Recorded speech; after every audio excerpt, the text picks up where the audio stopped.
Welcome to Comicosophy. I am so thrilled because today I'm gonna talk to you about a great comic that we are not gonna see in the big screen anytime soon. It's the first issue of the 4-issue miniseries Deadpool vs. Thanos. Deadpool breaks the fourth wall even from the cover, referring to Marvel and announcing that his wish to meet Thanos was merely a joke.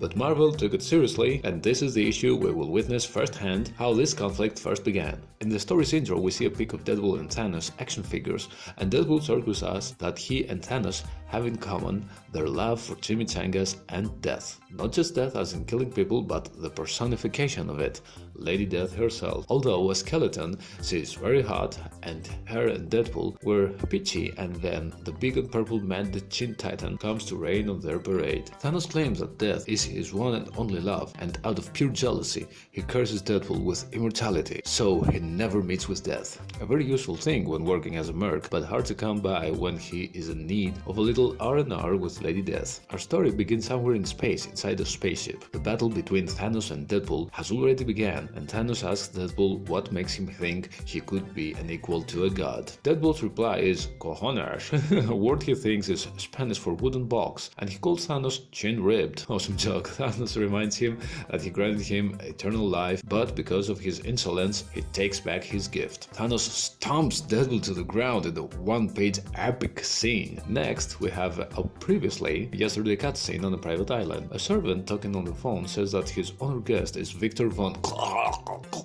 The servant can't finish his sentence as he's choked to death by Deadpool. Deadpool states that he got him in the middle of his exposition. Good luck finding out what happens next, Wednesday warriors. This is a nod to comic enthusiasts that go out and buy comics every single Wednesday. Next, we see Victor Von Doom in his private room, getting all cozy, his armor removed, except for the mask, smelling a rose and reminiscing of his mother. A knock on the door interrupts his train of thought, and he meds to know who dares. Deadpool pretends to be room service. Von Doom opens the door, and Deadpool shoots him to introduce his friend, Buck the Shotgun. Deadpool makes a call, probably he's talking to Pepper Potts.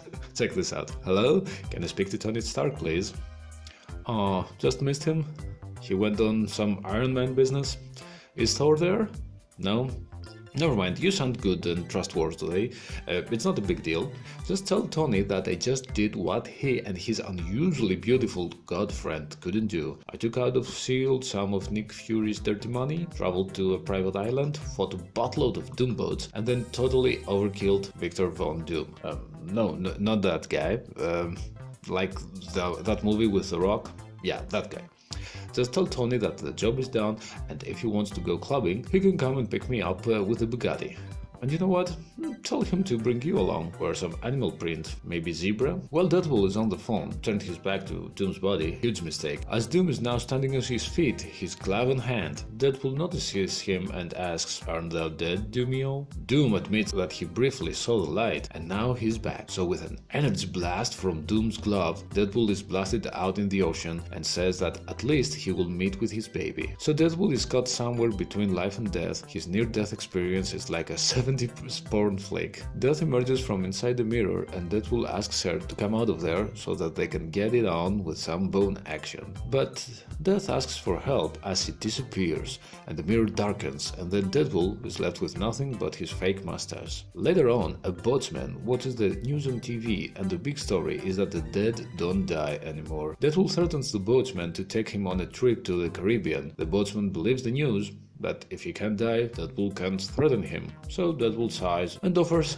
the Nick Fury's dirty money. Fast forward in the Caribbean, Black Talon is visited by Deadpool. Deadpool is agitated that no one dies anymore, so he asks for help from Black Talon. Black Talon sends the zombies away and admits that the Avengers had the same idea. Thor was just here and he trusts the place. Deadpool jumps to ask, "Thor was here? Did he ask about me?" Black Talon says no, and he also says that Thor and Doctor Strange accused him of creating some spell that prevents the dead from staying dead. Black Talon doesn't have that kind of power to perform a spell like that, but he believes that someone does. Black Talon also senses the curse befallen on Deadpool, a magic so strong that is not of this earth. The curse is bound to a name, and that name is Thanos. Deadpool puts the pieces together that Thanos cursed him because of his thing with Lady Death. Thanos obviously abducted Death, and now nobody dies. It's all connected to Deadpool, as all things are. So Deadpool announces to Major Funeral, Black Talon that is, that he has a plan. So he urges him to listen carefully. Black Talon will gather his voodoo mojo to perform a ritual that will tell them the whereabouts of Thanos, the shoe-gazing titan. But he will send the Avengers on a wild goose chase. Deadpool doesn't want anyone meddling with him and Thanos. The Avengers can go on and chase Doctor Doom for all he cares. Meanwhile, Deadpool will borrow from his old pal Cable one of his futuristic spaceships. He's gonna steal it,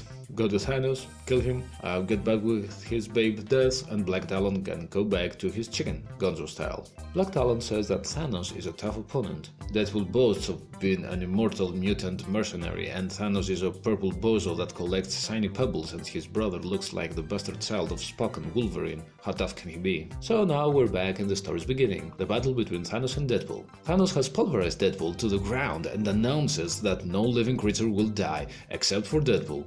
By decree of Thanos, Deadpool will die. So Deadpool is once again somewhere between life and death, searching for death somewhere in the snow, and says that he doesn't have his porn mustache to keep him warm. Deadpool digs his way through the snow to find a block of ice. Death is trapped inside and begs for Deadpool to help her. Deadpool says he tried everything, stole a spaceship, fooled the Avengers, took a dump on Cable's tank, but still failed. But Death still believes in Deadpool. She believes that he can make it. He is her champion. Even in total darkness, he will find the light. Death vanishes and Deadpool is left alone. Meanwhile, back on Earth, voodoo zombies are rallying and having a protest, asking for equal rights for all the dead. And somewhere in nowhere, the Guardians of the Galaxy are on a search for Gary Blood, an acquaintance of Thanos. Back in Thanos' haven, Thanos is monologuing that his search for Death was fruitless. He wanted to find Death and tell her that he bested his opponent. But for reasons unbeknownst to Thanos, Deadpool is the only one who can communicate with Death. So Thanos needs Deadpool alive. Thanos resurrects Deadpool and offers him a handful of precious gems to help him locate Death. Deadpool grabs a weapon and says, dude, you can leave those trinkets back in your pouch, because this one I'll do for free. And that was the first issue of the miniseries Deadpool vs Thanos. I hope you enjoyed this as much as I did. Tell me in the comments if you want to see more stories like this. Like and subscribe because it really helps me, and may we meet on the next one.